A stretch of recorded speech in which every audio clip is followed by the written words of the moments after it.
Hey guys, hope you all are doing well today. As you can tell by the title, thumbnail, and all that, I finalized my Abyss team for like the third time now, and yeah, I'm pretty excited. I've had some help from some great players. I don't know if they want me to name them, so I'm just gonna keep that keep that on the down low unless they care, or unless they don't care. I mean, I basically had my team handpicked and approved by couple people. At first I was going to use Corvus, and then well, he got booted off. If you saw my video, I opted to use Apocalypse instead, and well, he's not on this team anymore. And Apocalypse has the ability to reduce Purify or Tenacity mechanics by 100%, and everyone thought that would work against the Collector, and well, it would make sense if it did, but it doesn't. Legacy tested it and it doesn't, so now Falcon's on the team.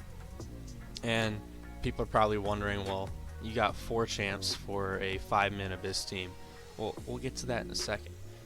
Actually, we'll get to it right now. I had 3 choices that I was narrowing down between, and it was either Heimdall, which makes no sense for my team. Heimdall really works well with Aegon, but as you can see, I don't have Aegon. And, well, I do have him as a 5-star, he's a rank 2 and Sig 23. I don't have Sigs to throw at him, and I don't have Catalyst to throw at him. So he's chilling there for now, and I think my team will work perfectly fine for the EZ Path at least.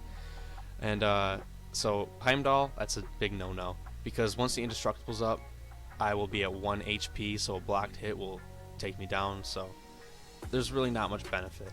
The second champ I was considering, I didn't run it by anybody, was Night Thrasher. And not to use him in the Abyss, because I really don't think he could put in much work in the Abyss as much as I love Night Thrasher. It was for this synergy right here. It would increase Cosmic Ghost Rider's armor break debuff duration by 35%, and in doing so it would enhance my damage by a lot. I could get up to, I think, 17 armor breaks on the opponent at a time, which would just skyrocket the damage. But again, I ruled this one out too. And the reason is I could just do a different rotation to make up that lost damage. So I am not too fussed about having Night Thrasher on the bench. My third option was this pretty dude right here, and that's for his pre-fight. I think his pre-fight works against Mordo, so if you parry him and then attack into him, I don't think he could shrug off the passive stun with his evade mechanic. I might be wrong, someone correct me if I'm wrong. And then his pre-fight for the Collector. I think this team would work pretty well, and I think it could be a pretty efficient team, but again, I'm the one playing, so I highly doubt that's going to happen. I set up an Excel sheet, so let me pull that up. This is the Excel sheet I'm going to be using. It's going to show revives, my potions, and units spent if I dive into those. And we got Cassie G, Falcone, Morningstar, Humane Torch, and White Swagnito. And basically, like, if I use 4 revives on thing with Falcon, which is likely, I'll put it there and then I'll tally it all up. That way, once I do a you know, a recap video, I know people like those. I'll basically break it down how this team worked. Okay, I don't know why it's telling me it's automatically saving.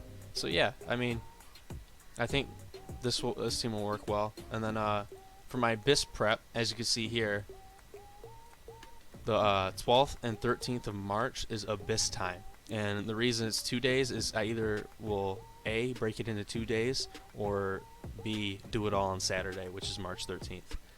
And here are like some rough numbers to shoot for. I want to try to get like 7 revives a day once March hits, because it takes 2 weeks for them to expire in the overflow. So if I hit 7 a day, that's going to put me at 77. I should be good. And then like 30 potions a day, which is going to suck, but it will help a lot. So 77 revives, 330 potions. That should be fine. And then I'll have a huge lump of units from the battle chips basically left over. So if anyone has any advice on like getting ready for the Abyss, let me know and drop a comment. That would help me a ton. So going over my path, we got Thing. That's a Falcon matchup. It's going to take 4 revives, maybe 3 if I fully boost. Omega Red, that's a CGR matchup. I just have to slow play it and avoid the spore damage. Quake, that's probably going to be a CGR fight, or I could do a Slick 2-shot with Falcon. It doesn't really matter to me. Medusa, that will be CGR if I don't one-shot clean up with Morningstar for the soul. And any of these fights, if I clean up, or if I don't get the character down and it's like really close, I'm going to finish it up and steal the soul with Morningstar. Then we got Mephisto, that should be a slick one-shot with Human Torch, but you know, I'm playing, so probably won't happen. And then Captain Marvel movie, that's going to be another fight for Morningstar. Should be one shot, but again, should be and me. I mean, it doesn't really, they don't go together. Ghost, that could be a one shot with CGR. Iron Man Infinity War could be a 3-shot. 2 runs with CGR, or maybe even 1. I've gotten the Iron Man on Path 5 down to 10% when I was fully boosted with a full synergy team with CGR.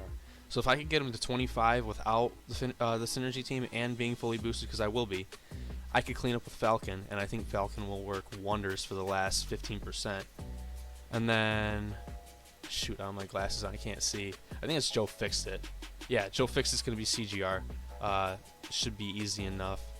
Then we got Mordo. I think I might use my pre-fight for Magneto on there. I think it'll work. If I'm wrong, correct me.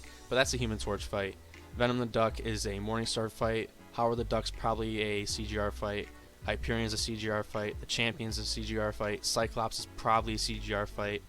Loki will be Human Torch. Aegon will be Morningstar. That should be a solo, because every time I hit into him, I proc a Fury buff on him, and I can just nullify them all with a Special 2 and the Insane Burst damage. Invisible Woman, that should be a pretty easy solo, or no, not a pretty easy solo. I'm wrong. I was thinking about Call Obsidian. That should be easy solo with Morningstar. But Invisible Woman should be like a 2-3 shot with Falcon. Or Human Torch, depends on who I want. And then Collector, now that I'm running White Magneto on the team for that pre-fight, I could basically use everyone on my team to chuck basically team revives at him. If I'm dipping in my units there, I'll be using team revives, because CGR, Human Torch, Morningstar, and Falcon, with that pre-fight, they could all put in work, and it'll only work for like the first 55%, or no, the first 45 or 50%, and then the last 50% or whatever, the second half, should I say, that's going to be all Falcon. And I think Falcon will work wonders for him. I just gotta go into 5.2.6 and practice that Special 2, like 75% evade. So, yeah, I mean, I'm pretty excited to go in. I've had some help with a bunch of people, so it's gonna be the easy path, like I said. And I'm aiming for March 12th or March 13th, if you guys are wondering. If it changes, which it could, because I work full-time and I go to school full-time, join the Discord if you're really interested in watching my run. I'll let you know if anything changes. So people were telling me I should have went into Act 6 and 100% that instead of the Abyss. And first off, they're crazy. Act 6 isn't fun. The Abyss is fun. I mean, and then there's also the time investment. Act 6 takes forever. And I'm not even... I think with my selection of catalysts that I have that I'm going to pull up right now, I'm basically guaranteed a T5CC with what I have right now. I mean, no matter what I get, I think I'd end up forming something, even if RNG decided to screw me over, because you get 4 25% fragment crystals. But I think the Abyss is just a better investment for now. And then right now I'm at I think 66% on 7.1 exploration, 62. And I want to do this, but I don't know if I can do it. I mean, I know I can do it. Like, I'm talking about right now. I don't want to dump resources into it, and I know I can do it itemless, but I also want to stream all this. And it's gonna be some long streams if I try to do it itemless, because it's gonna be a lot of backing out, going back in, and some streams I might not even get anything done because I'm not the greatest player. So that's basically where I'm at. And then for 6 stars to rank 3. That's the last thing I wanted to cover in this video that's already getting kind of long for like an announcement video. Gambit, Sorcerer, Vision or Terrax, Hulkbuster, sorry Yatine, I love you, but I love Hulkbuster more. Cap Infinity War, as science, as painful as that would be to rank an Unawakened Cap to rank 3, I'll do it. I would rank Mole God to rank 3 in an instant. Maybe Kingpin because he'd give me more prestige. So I got Mutant, Mystic, Cosmic Tech, Science, and Skill. Yeah, so I got everything covered. If I somehow end up awakening Surfer, he's going to rank 3 if I get Cosmic, because then I'll dump some 6 stones into him, boost my prestige, because I want to get my prestige up there.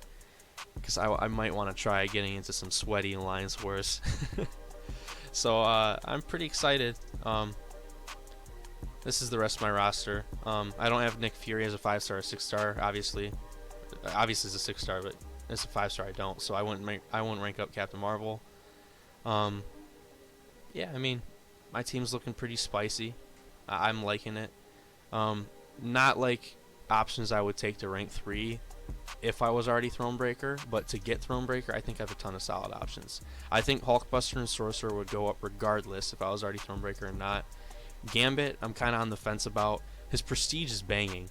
Like, at Sig 40, his prestige is like 12,400 something. It's ridiculous. So, like, I need to get him up there.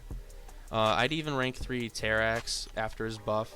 I still think Surfer's better at max Sig. Like, when both champs are at max Sig, I think Surfer's better, but whatever. I still think I'd take him up because he's so much fun to use. But, yeah, I mean, that's going to do it for this video. Let me get back into this Abyss screen so you guys can look at my amazing champs one more time. Yeah, I mean, I think it will go well. The thing I'm worried about is just the prep. I want to have enough resources and units just so I don't have to, you know, do this. I don't want to have to go in and drop some cash, you know, pull out the wallet, you know, the pull out of shame. Pull out the wallet, say, hey, I need you, unit man, come save me. I don't want that happening on my stream. So that's gonna be it for this video. I know I said that like a minute ago. So if you enjoyed the video, like, if you're interested in like announcements, if my time changes for when I go in, join the Discord, hang out in there. We got like 60 cool people in there. I'm not one of them. I mean, I'm in there, but I'm not cool. Yeah, so if you're interested, sub at least. That would help me out a little bit. And if you're already subbed, you know I love you. And I'll see you guys for the next video. What we do here is go back.